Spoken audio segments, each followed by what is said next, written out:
Hey guys, it's Sasha's Rice&Raw, and recently I posted on my Instagram a question and answers video is going to be coming up, so I wanted your questions because I want to answer them, and I got an overwhelming response and some really great questions this time, like absolutely rock star questions that are everyone's going to be interested in. So I'm going to answer as many as I can, and the last time I did a question and answer series, I lost 200 followers, which was like, oh, ow, guys, come on. You know, I did all that effort for you guys, but I just care that people who watched it cared and appreciated it, because those are the people who asked the questions, and that's why I do this, because I want to help you guys out. I don't care if I lose followers. I care about helping people. So I'll get right down to it.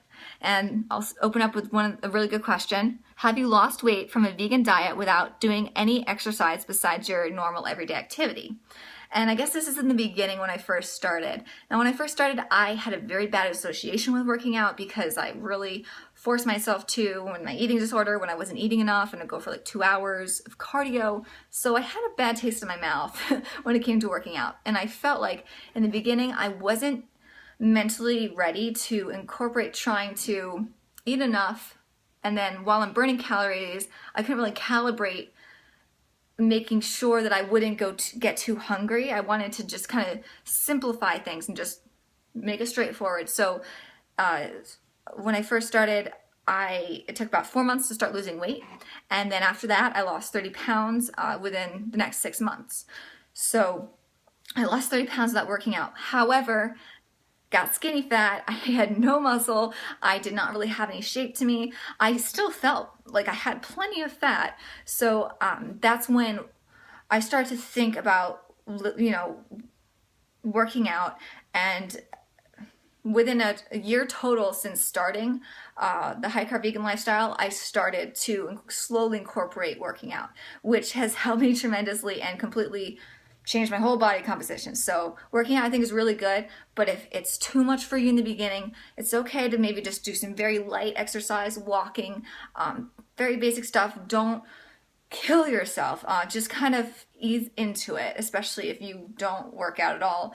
You know, don't be a weekend warrior. Just ease into it once a week. Like that was my thing, once a week. For a whole year, I worked out for 1 hour once a week, and that actually brought me huge results. So all right, moving on to the next question. What is your favorite part about being vegan? Oh, that's easy. There's everything. There's so much. I think my favorite is being so comfortable with food, where I feel like I can eat any vegan food and no matter what, I'm going to be okay. And that's just such a good feeling, to finally feel comfortable with food and not feel like it's the enemy. Also, how long until you started seeing results from your constant fitness routine consistent fitness routine / pole dancing? P.S. You're awesome. You're awesome too, the carved up Canadian. I love that name. So that's a really good question as well. How long did it take for me to start seeing results after I started getting consistent with my workouts? And honestly, when I got consistent with my workouts, it was mostly just pole. And within 3 months, I really started to feel like, all right, I'm like getting good. Like I might be naturally good at this. Like this is kind of cool. Of course, the first couple months was a huge learning curve. You really need a lot of strength for pole dancing, and I started off with none.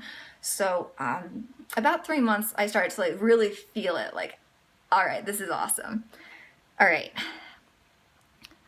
Brooke Amber Lee asked, do you ever do fully raw days? / what's your opinion on nutrient cramming versus carb cramming? Interesting. I don't do fully raw days. I want to. I think this summer I might just try it out and see how I do. I've been kind of nervous about fully raw days just because I had such a bad experience when I first started. I fell off the wagon so hard trying to be fully raw. And I've also got to the point where I don't feel like I necessarily need to be fully raw. It would be a whole new journey, a whole new learning journey, because I found my momentum here and I'm comfortable here and I'm really liking my results. So maybe sometime in the future, but right now, no. And how do I feel about nutrient cramming versus carb cramming? That's very interesting. I think that, of course, nutrients I think is so important. And sometimes if you're eating cooked carbs, you might be losing out on some nutrients. Say if you're just having white rice or even brown rice, potatoes, you might be missing, like, you know, getting those veggies. I think although the starch solution does say to restrict fruit more, I'm not as concerned with that. I think there needs to be a nice balance between fruit and cooked carbohydrates if you want to do like a half raw, half cooked deal. But when you are eating a lot of carbs, I wouldn't say carb cramming because I don't carb cram, I just eat as much as I want. But when you're eating carbs like rice, potatoes, I think it's really important to include vegetables in that, like maybe do a stir fry. So I kind of don't like the idea of carb cramming or nutrient cramming, but incorporating carbohydrates and nutrients into one meal. So I have a question here asking if I think that for roquefort, having fruit in the morning, with too much fruit in the morning, be like possible.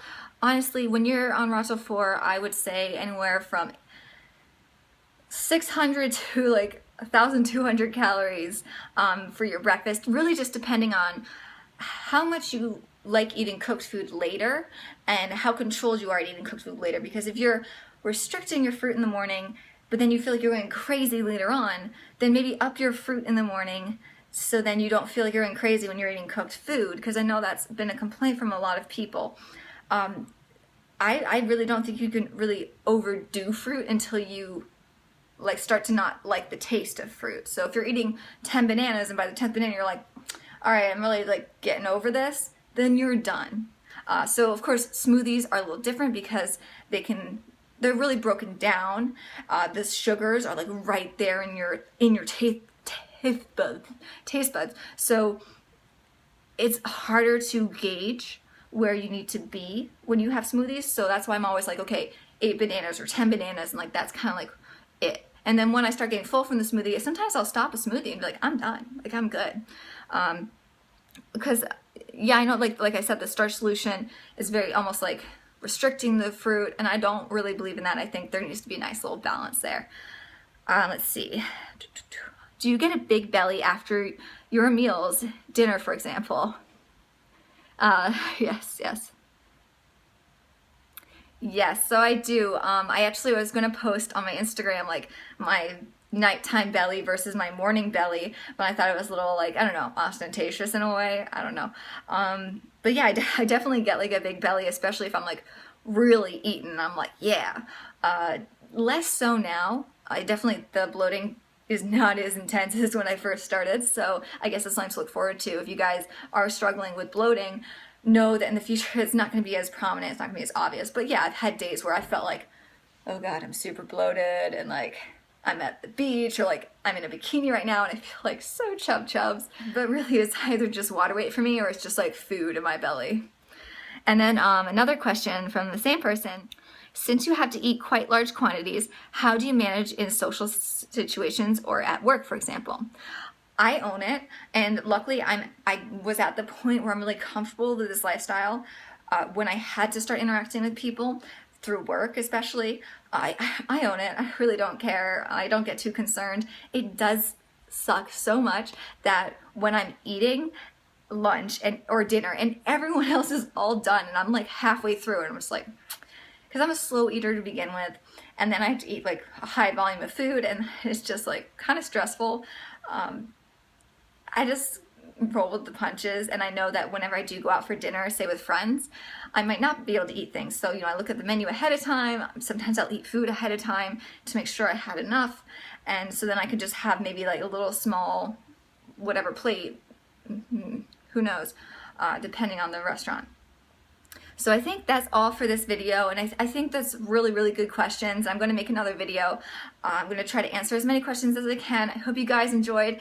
Hope you're having a happy and healthy day, and I will see you next time in part 2. Bye.